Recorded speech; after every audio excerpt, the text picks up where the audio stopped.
Hello, I'm slahser, and this is my way of playing Wraith King. One of Wraith King's biggest weaknesses is that he's very easy to kite around, keeping him out of reach so that he can't hit the enemy. Even if you get Blink Dagger to initiate, you can easily be kited after you blink in. That is one of the reasons I have Blade Mail, Radiance and Refresher as my core items when playing Wraith King. Blade Mail and Radiance allows you to deal a lot of damage, even if you aren't able to go close to the enemy. And Refresher is great for the ultimate and will also refresh Blade Mail. When going these items, you will still have plenty of physical damage, so if you get in range of the enemy to hit them, you won't hit like a kitten. Blade Mail is pretty much a perfect item for Wraith King, since it needs armor, mana and attack damage. With ultimate, you can sometimes also get to use Blade Mail twice in a team fight. Radiance provides physical damage boost, and since Wraith King is probably the most tankiest hero in the game, you get full value for the burn damage from Radiance. With Refresher, you get to have 3 lives, which I think is better than 2 lives and an extra tank item like Assault Cuirass. You also get to slow down the enemy twice if they focus you. You may be worried about counters to Wraith King like Anti-Mage, Lion, Nyx and so on.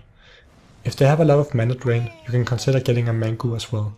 With a Mangu and a Magic Wand, you can hopefully get enough mana before you die to respawn. Against the melee Necro that drains mana, you might want to stun and focus it before it drains too much mana. Your positioning is very important when playing Wraith King. If you have ulti up, be sure to be up front, tanking the damage.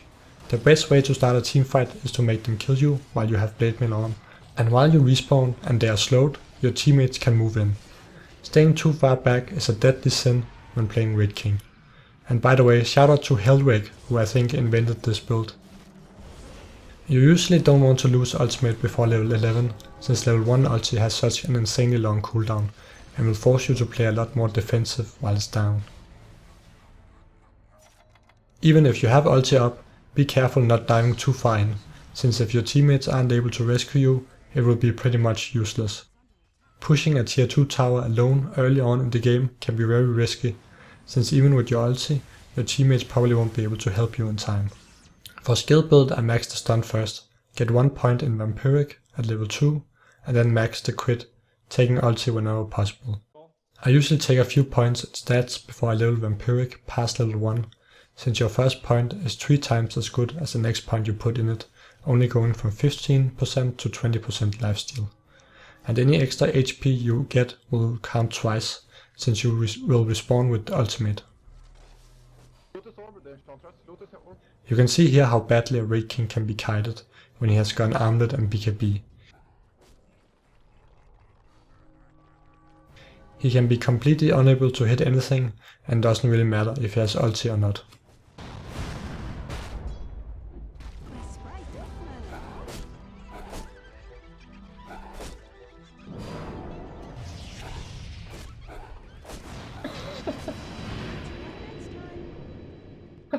With Radiance and Blade Mail, it would be much easier to kill the Enchantress.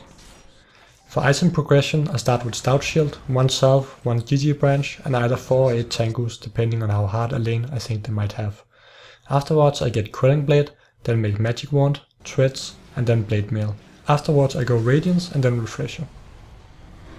I go safe lane farm with him, but be warned that while he's a decent laner, he still isn't that strong early on before level 6.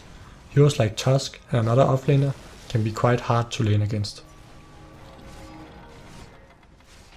You can check out the Steam build in the description to help you use this build in-game. You should also check out my new channel.